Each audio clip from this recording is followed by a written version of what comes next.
And welcome back to the Michael Cohen Show on our continued journey to 500,000 subscribers. So hit subscribe, watch, comment. Keep the comments coming and share with your friends, because this upside down world we're living in, it's not going right side up anytime soon. Let me explain. MAGA is splitting. Yes, MAGA is splitting. And who would have thought that it would be a war with Iran and Israel to begin this seismic crack? Last night, Trump posted this on Truth Social, attacking, no, wait for it, Tucker Carlson.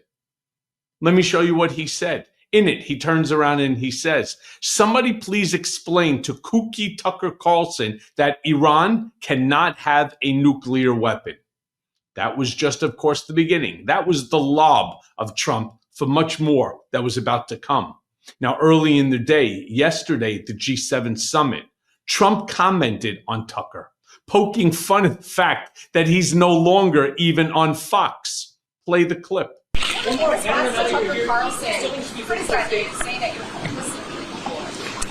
don't know what Tucker Carlson is saying. Let him go get a television network and say it so that people listen. Thank you. Thank you.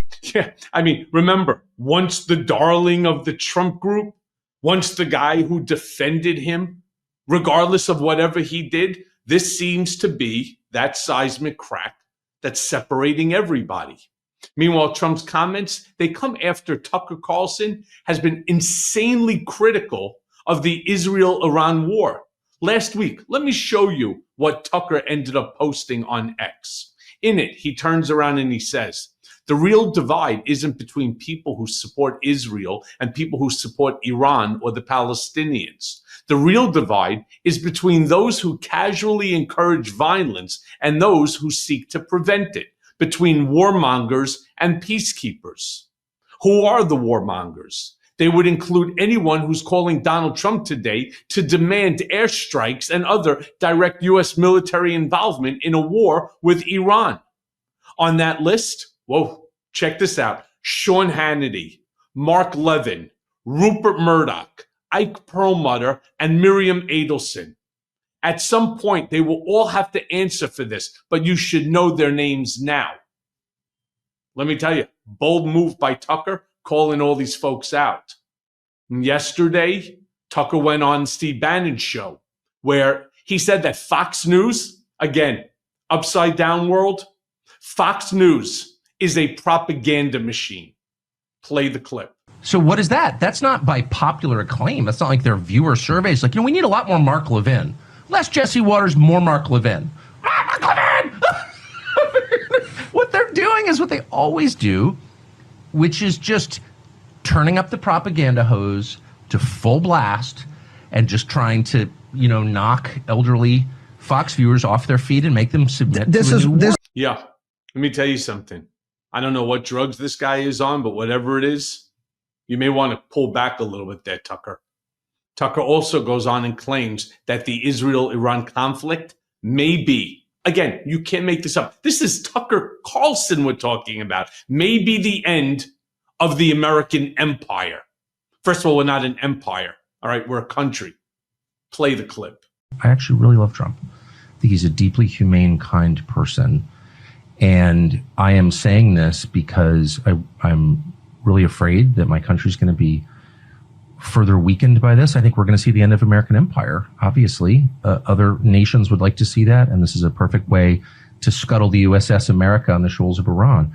But it's also going to end, I believe, Trump's presidency and effectively end it. And so that's why I'm saying this. What do you mean by that? That's coming from you. That's you get. Look, I knew Bush. I knew George W. Bush. We had, family connections to Bush. I knew Bush personally. I still see Bush sometimes, and of course, he hates me, and he does because I criticized him on Iraq, and that war is the sum total, from a historical perspective, of his administration. But I knew him, and he had all kinds of plans for the things that he wanted to do. But once domestically, right, to improve the country, right? Yeah. Again, that 2 ounces of flattery in the pound of active negativity towards Trump, it's not going to get Tucker anywhere. But I want to show you another clip of Tucker's critical comments. These are really something to watch. Play the clip. You're not going to convince me that the Iranian people are my enemy. Again, we're going down this here. Here's who you're required to hate. It's Orwell, man. I'm a free man. You're not telling me who I have to hate. I'll decide who I like and don't like on the basis of my values and what I believe my interests are. I don't want to be involved in this at all. And I think most Americans don't. And it's only because we're inexorably getting drawn into a war. By a tiny minority of people. You know what I mean? I'm just like, it's all so fake. It's not fake. It's not fake at all. The Ayatollah is a dangerous, dangerous theocrat who wants to exterminate Israel, chants death to America, has already put out a intifada against folks like Mohammed bin Salman of Saudi, which of course is why Saudi is so interested in the relationship with America. It's for his own salvation, and other countries in the region.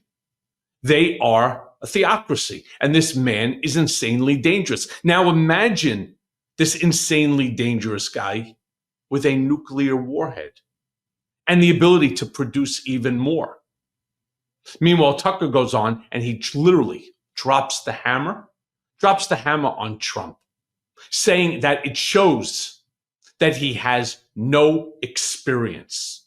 Play the clip. The only reason I'm saying any of this is because I really, really care. And it's been, what a disaster for me personally. I mean, it's like the last thing I wake up, all these texts, well, I can't believe you're so evil. You hate this, that.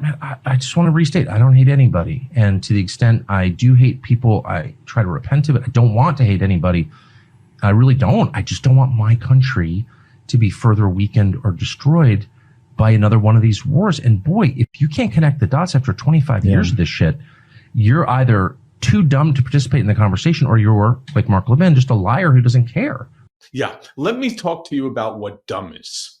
It's not acknowledging that even if a nuclear warhead explodes over in the Middle East, Mr. Genius, you do understand that we share the same air, right, on this earth, that a nuclear fallout there affects America, Americans, our American empire, as you like to say. How do you not side with your allies? That's dumb. Meanwhile, he also spoke extremely critically of our American military. Play that clip.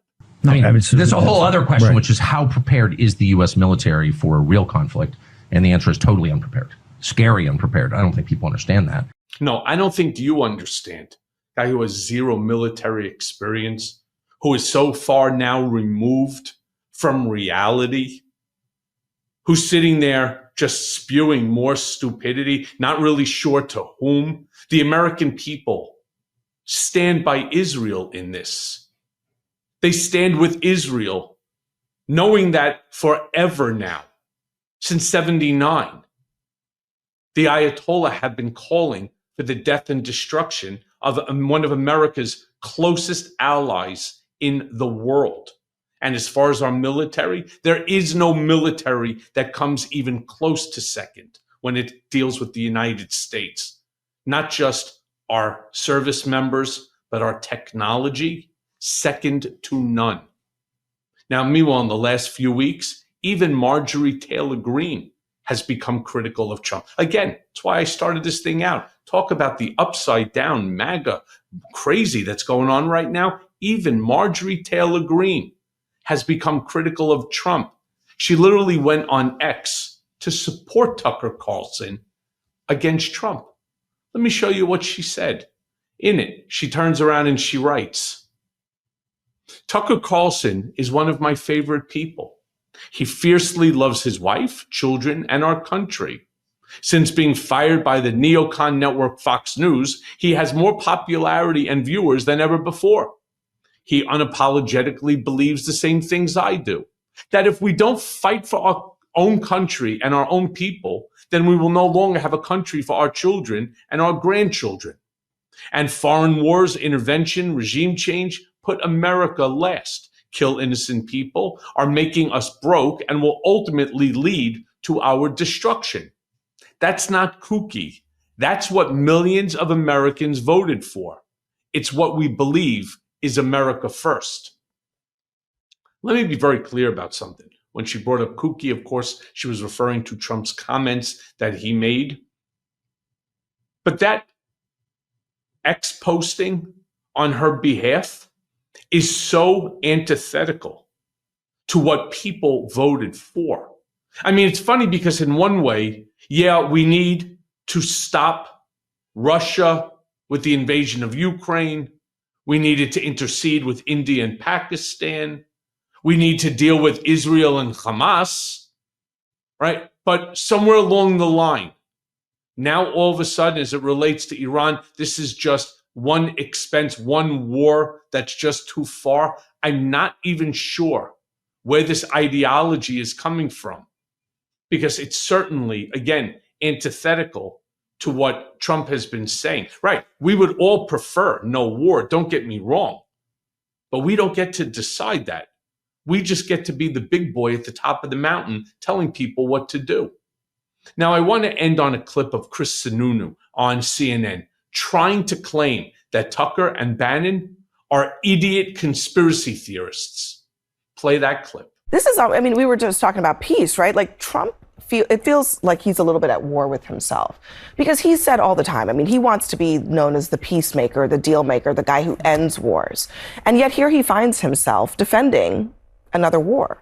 Well, I don't think Trump's defending the war. Trump's defending Israel's actions, and within a week or two, he's going to try to find an off-ramp to bring it to peace. And as for Tucker Carlson and Steve Bannon, they do not define what the MAGA or the conservative base is. There's two idiot conspiracy theorists.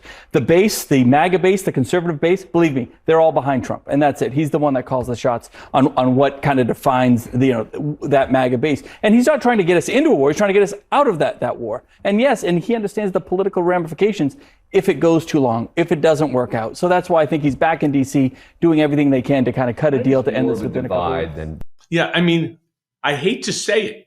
It's hard for me to say I'm actually agreeing with Chris Sununu.